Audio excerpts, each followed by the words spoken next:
पहली ननद का ससुराल। हाय हाय ननद, उफ उफ ननद, ननद। क्या आपकी ननद भी आपको तीखी मिर्च की तरह लगती है? तो ये कहानी आपके ही दुख को बयां करती है। ये कहानी शुरू होती है नेहा के ससुराल से, जहां अपने जीवन से परेशान नेहा आटा गूंद रही थी। हम औरतों की तो किस्मत ही खराब है। गर्मी हो, बारिश हो, धूप हो या कड़कती ठंड, रसोई का काम हम पर ही सौंप दिया जाता है।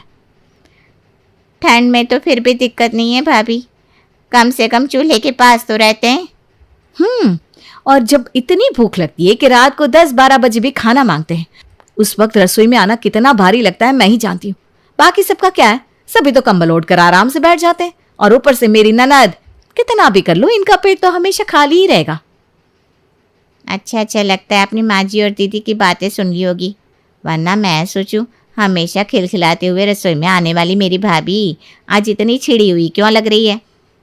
तभी नेहा को संतोष की आवाज आती है। अरे बाथरूम के बाहर पानी क्यों टपक रहा है? ये कैसी सीलिंग बनवाई थी बहू तुमने? ये लो आ गया बुलावा। भागती हुई नेहा अपने ससुर के पास जाती है। बाथरूम के बाहर की सीलिंग तो हमेशा से डैमेज थी पापा जी। मैंने तो कितनी बार कहा बनवा लो, और मजदूर भी बुलाया था, पर आप शायद भूल गए कि दीदी ने उसे वापस भेज दिया था ये कहकर कि मैं फिजूल के खर्च करवा रही हूँ, तो छत तो अब टपकेगी ही ना। ये तो बहुत ज्यादा टपक रही है। मैं आज शाम को ही छत बनाने वाले को बुला कर ले आऊंगा, वरना पता चला किसी का पैर फिसल गया और कोई गिर गया। नहीं बाबा नहीं, ये नहीं होना चाहिए। मैं फर्श पोंछ देती हूँ और यहाँ ना एक पतीला लाकर रख देती हूँ, सारा पानी उसी में भरता रहेगा। और प्लीज़ मम्मी जी, आप तो बाथरूम में जाइएगा ही मत। अगर बहुत इमरजेंसी हो तो मेरे साथ चलिएगा, वरना आप गिर गिर गई तो रसोई के साथ साथ मुझे आपको भी संभालना पड़ जाएगा। अच्छा सुनो नेहा, आज मुझे 2 टिफ़िन पैक कर देना। वो मेरा दोस्त है ना प्रेम, उसकी बीवी ने उसे टिफ़िन देना ही बंद कर दिया। सुबह उठकर टिफ़िन बनाना ही नहीं चाहती। आजकल की लड़कियों को पता नहीं क्या हो गया है। प्यार से तुम मुझे 10 टिफ़िन भी बनाने बोलोगे ना, तो मैं 10 के 10 टिफ़िन बना दूंगी। 2 टिफ़िन की क्या बात, मैं अभी तुम्हारा टिफ़िन तैयार कर देती हूँ। और मम्मी जी आप टेबल पर आ जाइए, नाश्ता तैयार हो गया है। नेहा अपनी नाराज़गी भूलकर घर के कामकाज में लग जाती है।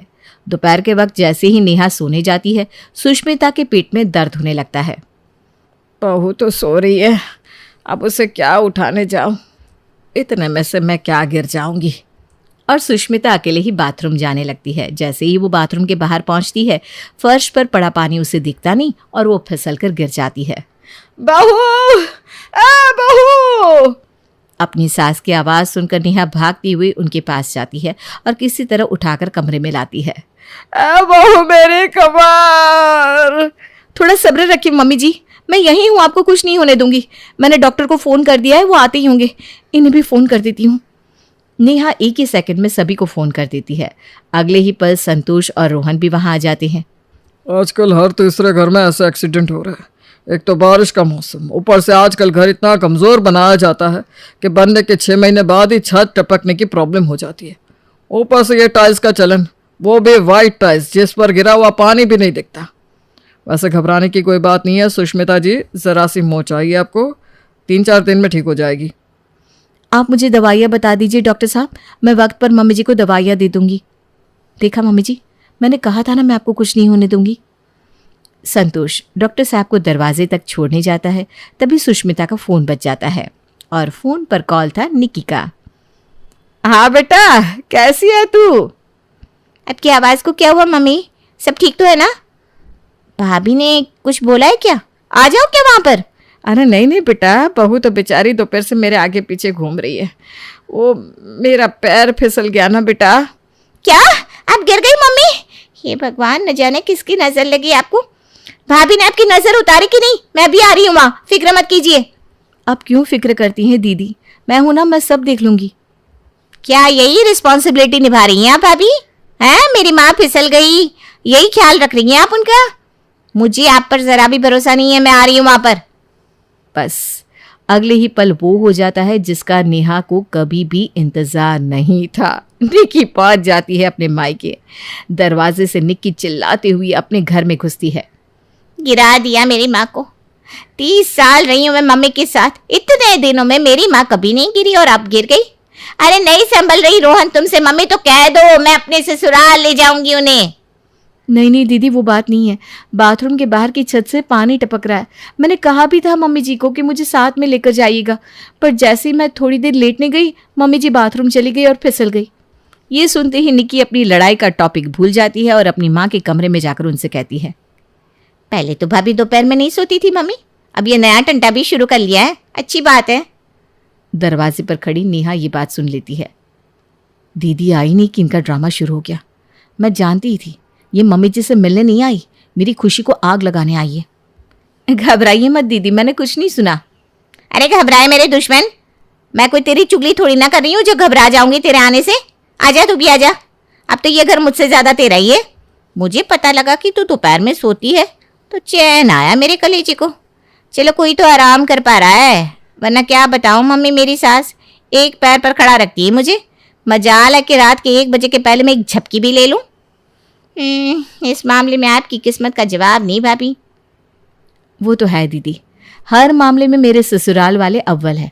आप मम्मी जी से बात कीजिए, मैं तब तक सभी के लिए खाने की तैयारी कर लेती हूँ। नेहा किचन में जाकर सभी के लिए रात के खाने का इंतजाम करती है। खाने के टेबल पर सभी को खाना परोसकर नेहा भी खाने बैठती है। कितना अच्छा लगता है ना जब पूरा परिवार एक साथ खाना खाता है। हाँ बेटा, ये तो है। देखिए सुष्मिता जी, आपके गिनने से भी फायदा हो गया। मैं तो ये चीज़ नहीं मानती कि ननद के रहते भाभी नहीं बैठ सकती, पर मेरी सास बाबा रे इन चीज़ों को बहुत मानती है। मेरे ससुराल में तो क्या बताऊँ मम्मी, अगर मेरी ननद आई हुई हो और वो खाने के टेबल पर बैठी हुई है तो मेरी सास मुझे उनके साथ खाने पर बैठने तक नहीं देती। और भाई ननद का दर्जा भी ऊंचा ही रहता है, तो मैं भी क्यों ऐसा करूं। जब तक सभी खा नहीं लेते मैं वहीं खड़ी रहती हूँ। क्या पता किसे कब क्या चाहिए हो। सबको खिला कर सबके खाने के बाद ही मैं खाने को बैठती हूँ। सबको खाता देखना मेरा मन तृप्त हो जाता है। मेरा खाना भी बर्दाश्त नहीं हो रहा है। 2 घंटे मेहनत करके खाना बनाया मैंने, उसमें भी दीदी को चाहिए कि मैं साथ में ना खाऊं। बात तो पते की है बेटा तूने। हमारे ज़माने में भी बहुएं कहाँ ससुर ननद जेठ के साथ बैठकर खाती थी, पर आजकल कोई इन नियमों को माने तब ना। किसी तरह निकी के आने के बाद का पहला दिन तो निकल जाता है। अगली सुबह रात को देर से सोने के कारण नेहा 7 बजे अपने कमरे से बाहर आती है, जिसे देखते ही फुसफुसाती हुए निकी सुष्मिता से कहती है, इतनी देर से आँख खुलती है घर की बहू की, ये कोई अच्छे लक्षण तो नहीं लगते मम्मी मुझे। मैं घर पर आती नहीं कि भाभी के सारे पैतरे शुरू हो जाते हैं। देर से उठना, पेट दर्द, सर दर्द और मायके की याद। मैं नहीं समझती क्या मम्मी, मेरा कलेजा नहीं जलता। मेरे जाते ही फट से पराया कर दिया सबने मुझे। अरे नहीं नहीं मेरी लाडो, ऐसी तो कोई बात नहीं है। तू इस घर की बेटी है, तू उदास रहेगी तो घर की बरकत कैसे होगी। देखना कल सुबह ही भाभी बोल पड़ेगी कि दीदी आप आ गई। 2-3 दिन की बात है तो मैं भी अपने मायके होकर आती हूँ उसी बहाने। अरे नहीं नहीं बेटा, बहू अब ये नहीं कह पाएगी, अभी मेरे कमर में मोच आई हुई है ना। कभी कभी ना आप पर तरस आ जाता है मुझे मम्मी, काश मेरी सास आप जैसी होती। अरे मेरी भोली माँ, कब तक अपनी बहू पर मुंह धोकर बैठी रहोगी। भगवान न करे जब तक तुम्हारी आँख खुले तब तक देर ना हो जाए। आप कुछ कह रही हैं क्या दीदी? तो ज़रा ज़ोर से कह लीजिए। अब 24 घंटे घर में घुनूर घुनूर आवाज़ें आती रहेंगी तो आदमी का सर तो पकड़ ही लेगा ना, और उस सर दर्द के कारण नींद तो देर से ही खुलेगी। मेरी बोली भी खटकने लग गई भाभी। किसी दिन मेरे ससुराल चलकर देखिएगा किस तरह मेरी सास मेरी ननद के आगे पीछे करती रहती है। इसमें आपकी गलती नहीं है भाभी। जब यहाँ बैठी मेरी माँ ने ही कभी आपको रोका नहीं तो मैं होती कौन हूँ कुछ बोलने वाली। ये कहकर रोती हुई निकी अपने कमरे में चली जाती है। कुछ देर बाद सुष्मिता की तबीयत पूछने उसकी सहेलियां घर आती है और अपनी भाभी की चुगली करने का ये मौका निकी छोड़ती भी कैसे। अरे आधे घंटे से ऊपर हो गया इनको आए, और भाभी से चाय नाश्ता भी पूछने को नहीं बना। हमारे घर का आपसे क्या छिपा है आंटी, बर्तन वाली तो ऑलरेडी है घर पर, कपड़े मशीन में धुलते हैं, डस्टिंग तो मम्मी खुद ही कर लेती है। बच्चा 4 लोगों का नाश्ता। आजकल की बहुओं को ये भी भारी हो गया है। घर वालों को ही यहाँ कोई पूछना नहीं चाहता तो मेहमानों को कौन पूछे। मैं ही जाकर चाय नाश्ता लेकर आती हूँ। किचन में जाकर अपनी माँ की सहेलियों के लिए निकी कोल्ड ड्रिंक लेकर आती है और वहीं सभी के साथ बैठ जाती है। ये सूट तो बड़ा जच रहा है बेटा तुझ पर। आने के सगुन पर नेहा ने दिया क्या? सगुन? काहे का शगुन आंटी जी? ना आते वक्त हाथ में कुछ रखती है भाभी, ना ही जाते वक्त। मजाल है कि मेरी ननद मेरे घर आए और मैं उन्हें खाली हाथ भेज दूँ। मेरी ननद की शादी को 7 साल हो गए। एक ननद भी नहीं है, 3 ननद है। एक गई तो एक आई, पर आज भी जब भी वो आती है हाथ में कम से कम 5100 रखते हैं मेरे पति। अरे रखना ही चाहिए, पर अपनी अपनी किस्मत है, अपने अपने संस्कार है। अपनी अपनी किस्मत तो है दीदी। जीजा जी की 4 फैक्ट्रियां हैं और आपके भाई एक कंपनी में काम करते हैं जिसमें इनकी सैलरी ही कुल मिलाकर 50,000 है। जिस हिसाब से हमारे घर पर मेहमानों का आना जाना लगा रहता है, अब सबके हाथों में कुछ ना कुछ रखती रहूंगी तो 50,000 में से 5,000 भी हाथ में नहीं रह जाएगा। ये लीजिए, सबके सामने ही है आंटी जी। ये सब बातें होती है क्या मन से लगाने की? मैं कोई भाभी को ताना थोड़ी ना दे रही थी, मैं तो बस एक बात बता रही थी। इस तरह छोटी छोटी बातें पकड़ेंगी ना भाभी आप, फिर तो घर चल गया। और कौन सा गलत कह दिया मैंने? बस पहले साल ही आपने मेरे हाथ में जो रखा सो रखा। उसके बाद कौन निकी कैसी ननद, जबकि इकलौती ननद हूँ मैं। 4-5 ननदें होती तो बात समझ में भी आती। अरे 1 साल में एक ही बार आना है भाई। तुम दोनों भी ना क्या बातें लेकर बैठ गई? कहाँ थी तुम नेहा, देखी नहीं बेटा? दोपहर में भाभी आराम करती है ना आंटी जी, आप तो उठ गई हैं। भाभी मेहमानों के लिए ज़रा चाय नाश्ते का इंतज़ाम कर दीजिए, वरना आपको और सोना है तो सो जाइए, मैं कर दूंगी नाश्ते का इंतज़ाम। वैसे भी मायके में आकर कौन सा आराम मिलता है मुझे, जब भी आती हूँ हाथ पर चलते रहते हैं मेरे। और इसी तरह कभी किसी बात पर तो कभी किसी बात पर निक्की नेहा को ताने मारती ही रहती। हद हो गई, क्या करूं मैं यहाँ रुककर, ताने सुनूं अपनी ननद के? आइए ना दीदी, मम्मी जी की सेवा करने तो वही करें आप। कर दी ना गलती आपने भाभी। हर बार दीदी के तानों से बचने के लिए आप मायके जाकर बैठी रहेंगी तो दीदी कभी नहीं सुधरेंगी। चूहा अगर बार बार खाना खराब कर रहा है तो फिर एक बार पिंजरा लाकर उसे पकड़ना ही पड़ता है। अब पढ़ी लिखी है, कोई तरकीब निकालिए। और इस बार नेहा ठान लेती है कि इस मसले का हल वो निकाल के ही रहेगी। क्या सेवा की है दीदी आपने मम्मी जी की, मानना पड़ेगा। डॉक्टर ने बोला था मम्मी जी 3 से 4 दिन के अंदर ठीक हो जाएगी, और हो भी गई। और उसके बाद भी अब तो 1 हफ्ता होने आया। मेरा मतलब आप तो बस मम्मी जी की तबीयत ठीक करने आई थी। आपकी ससुराल में आपकी सास को भी आपकी ज़रूरत होगी ना। आपके बिना आपका ससुराल संभलेगा कैसे? एक आप ही तो है घर को बांध कर चलने वाली। बात तो बहुत ठीक कह रही है बेटा, तेरा घर तो वही है। सब्जी दूं दीदी आपको? खाने को देखकर ना एक बात याद आ गई। रोहन, मेरी वो फ्रेंड है ना बबीता, आज उसका कॉल आया था। 5 दिन पहले उसकी ननद आई थी। जब से आई हर रोज बबीता के साथ पूरे परिवार को घुमाने लेकर जाती है। आज का डिनर भी उन्होंने बाहर ही किया। बबीता की ननद पता है क्या कहती है? दिन भर भाभी आपको काम करना पड़ता है, अब मेरे आने के बाद भी काम करना ही पड़े तो मेरे होने का क्या फायदा, हम सब बाहर खा लेते हैं। हाँ, पर कहते हैं ना किस्मत किस्मत की बात है। कहाँ बबीता की किस्मत और कहाँ। अगली सुबह 6 बजे तैयार होकर नेहा अपने कमरे से बाहर आती है। अभी तक दीदी उठी नहीं मम्मी?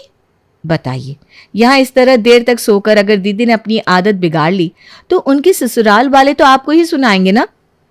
अरे ये तो मैंने सोचा ही नहीं था बहू। आप भूलिए ना मम्मी जी, इन्हीं सब कारणों से तो मैं जब भी अपने मायके जाती हूँ मेरी माँ मुझसे सारा काम करवाती है। क्योंकि अगर मायके जाकर मैं आराम करने लगूंगी तो फिर मेरा मन तो करेगा और आराम करो, और फिर यहाँ वापस लौट कर मुझे काम करने में आलस महसूस होगा।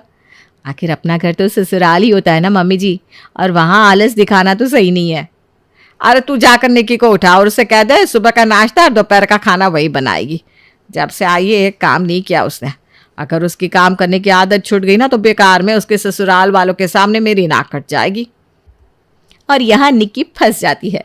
किसी को पराठे खाने हैं तो किसी को फुल्की, किसी को पनीर की सब्जी तो किसी को दाल फ्राई। खाना बना बना कर निक्की परेशान हो जाती है। ये क्या हो गया मम्मी को आज? इतना काम तो मैं अपने ससुराल में नहीं करती। इतना क्या, वहाँ तो मैं कुछ भी नहीं करती। मम्मी जी है, मेड है, यहाँ रुककर अब फ़ायदा नहीं है। इतना काम करने के बाद तो चुगली करने की ताकत भी नहीं बचेगी मुझ में। और नाश्ते के काम से ही थक कर निक्की अपना बैग पैक कर लेती है और ससुराल निकलने की तैयारी करने लगती है।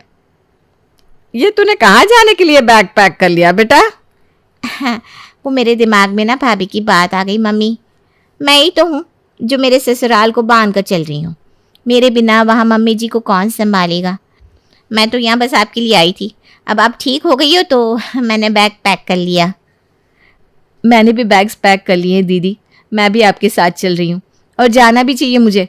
मैं भी तो देखूं कि कैसे आप अपनी ननदों की खातिरदारी करती हैं, तभी तो जाकर मैं सीखूंगी, है ना मम्मी जी? ऐसी बात है तो जा बेटा, तू होकर आ। हैं? नहीं नहीं। और नेहा की चाल के आगे निक्की ऐसी फंसती है कि दुम दबाकर अपने ससुराल भाग जाती है।